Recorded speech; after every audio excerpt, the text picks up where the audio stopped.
नमस्कार। इस खास एक्सप्लेनर में आप सभी का स्वागत है। आज हम एक ऐसी मौसम विज्ञान की घटना पर बात करने जा रहे हैं जो 2026 में पूरी दुनिया और ख़ास तौर पर हमारे देश को बहुत गहरे स्तर पर प्रभावित करने वाली है। ये है 2026 का सुपर एल नीनो। देखिए, खतरा बड़ा है, लेकिन हमारा मकसद यहाँ घबराहट फैलाना बिल्कुल नहीं है, बल्कि ठोस डेटा और तथ्यों के जरिए आने वाले वक्त के लिए खुद को तैयार करना है। तो चलिए, बिना किसी देरी के शुरू करते हैं। आज के इस एक्सप्लेनर का एजेंडा कुछ इस तरह रहेगा। पहले the super El Nino threat, दूसरा the anatomy of El Nino, तीसरा द 2026 हीट फोरकास्ट, चौथा अर्बन हीट एंड डिफॉरेस्टेशन, और आखिर में सबसे जरूरी a guide to individual action. तो बढ़ते हैं पहले हिस्से की तरफ। Section 1, the super El Nino threat. अगर हम इतिहास के पन्नों को पलटें तो 1877 का साल बड़ा अजीब था। उस साल कोई विश्व युद्ध नहीं हुआ था, कोई बड़ा भूकंप भी नहीं आया था, लेकिन तब एक भयंकर सुपर एल नीनो आया था। असर क्या हुआ? चीन में ऐसा भयंकर अकाल पड़ा जिसमें 2.5 से 3 करोड़ लोगों की जान चली गई। ब्राजील में भी अकाल से करीब 20 लाख लोग मारे गए। और पता है, अमेरिका के मिनेसोटा में तो सर्दियां मानो गायब ही हो गई। उसे the year without a winter कहा गया। यानी वैश्विक स्तर पर तबाही का एक ऐसा मंजर था जिसका असर हर महाद्वीप पर महसूस किया गया। 2 करोड़, जी हां, 2 करोड़। उस अकेले अकाल ने उस वक्त के ब्रिटिश इंडिया में लगभग 2 करोड़ लोगों की जान ले ली थी।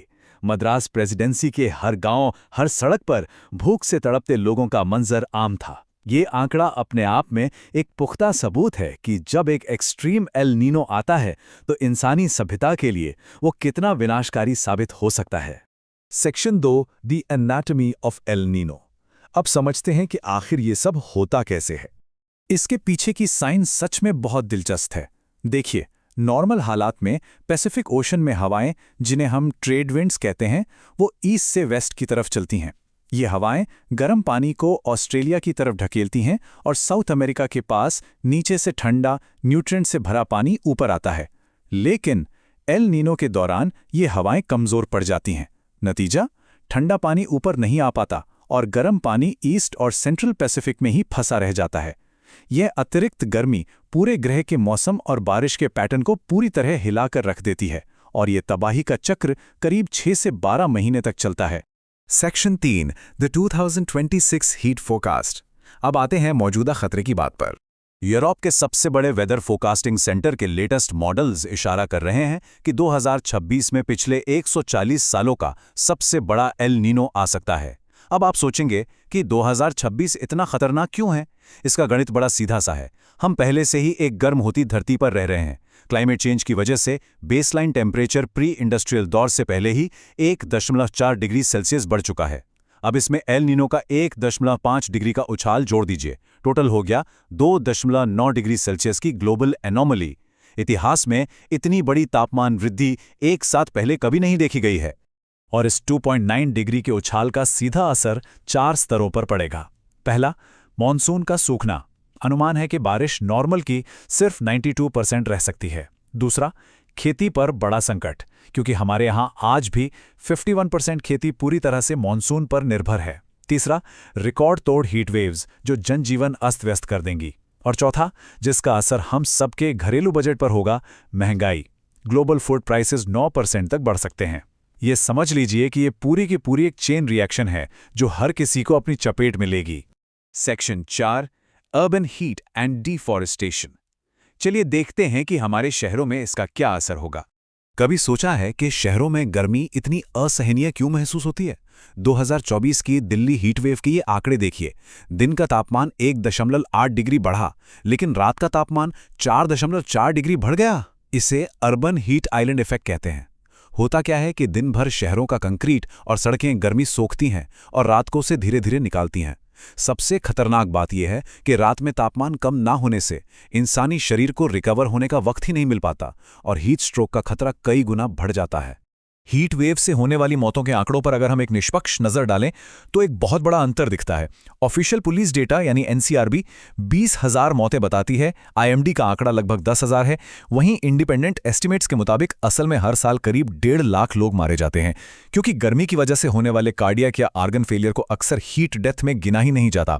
यहाँ एक तथ्यात्मक बात यह भी है कि नियमों के तहत अगर हीट वेव को ऑफिशियली नोटिफाइड डिजास्टर मान लिया जाए तो सरकार को हर प्रमाणित मौत पर 4 लाख रुपए का मुआवजा देना होगा। ये एक बड़ा कारण हो सकता है कि इन अलग अलग आंकड़ों में हमें इतना भारी अंतर देखने को मिलता है। और हम खुद इस शहरी गर्मी को कैसे बढ़ा रहे हैं, जरा इस फैक्ट को देखिए। हर 1 स्क्वायर किलोमीटर नए पौधे लगाने के बदले 18 स्क्वायर किलोमीटर पुराने पेड़ काटे जा रहे हैं। इंफ्रास्ट्रक्चर के नाम पर जो ये विशाल कटाई हो रही है ना, इसकी भरपाई सिर्फ नए पौधे लगाने से बिल्कुल नहीं हो सकती। सच तो ये है कि पुराने और घने पेड़ों का कोई विकल्प ही नहीं है। Section 5, a guide to individual action. चलिए, अब समस्या से बाहर निकलकर हम क्या कर सकते हैं, इस पर बात करते हैं। ग्लोबल लेवल पर चाहे जो भी नीतियां बन रही हों, व्यक्तिगत स्तर पर उठाए गए आपके कदम इस गर्मी से जंग में बहुत बड़ा बदलाव ला सकते हैं। सबसे पहला और असरदार काम, अपने आस पड़ोस में पुराने और विकसित पेड़ों को कटने से बचाने के लिए सक्रिय रूप से आवाज उठाइए। क्या आप जानते हैं कि एक पुराना बरगद का पेड़ अपने आसपास के तापमान को 12 डिग्री तक कम कर सकता है? नए सैपलिंग्स लगाना अच्छी बात है, लेकिन कड़वा सच ये है कि बिना सही देखभाल के 90% नए पौधे सर्वाइव ही नहीं कर पाते।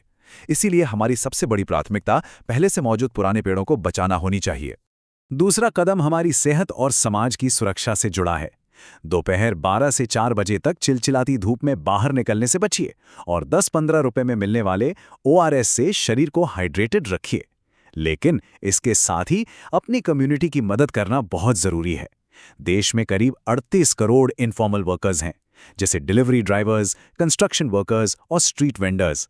ये लोग भयंकर गर्मी में भी काम करने को मजबूर हैं। इन्हें ठंडा पानी पिलाना या आराम करने के लिए थोड़ी छांव देना एक बहुत छोटा सा प्रयास लगता है, पर यकीन मानिए ये निश्चित रूप से किसी की जान बचा सकता है। अब जरा इस अजीब सी विरोधाभास को देखिए। भयंकर गर्मी से बचने के लिए हम सब एयर कंडीशनर का इस्तेमाल बढ़ा देते हैं, राइट? लेकिन हमारी 70% बिजली आज भी कोयले से बनती है।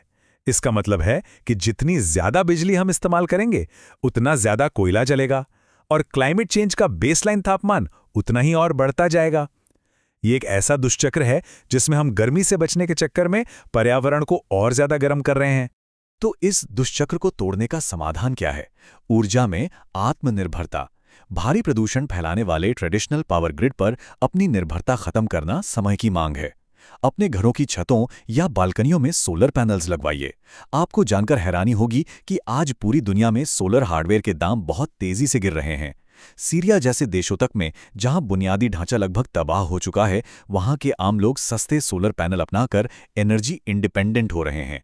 ये न सिर्फ पर्यावरण के लिए जरूरी है, बल्कि अपना बिजली का बिल कम करने का एक बेहद स्मार्ट और सशक्त कदम है। और आखिर में बस एक सोचने वाली बात, 2026 में जो बच्चे जन्म लेंगे, शायद उन्हें कभी पता ही नहीं चलेगा कि 30 से 35 डिग्री की एक नॉर्मल गर्मी कैसी होती थी।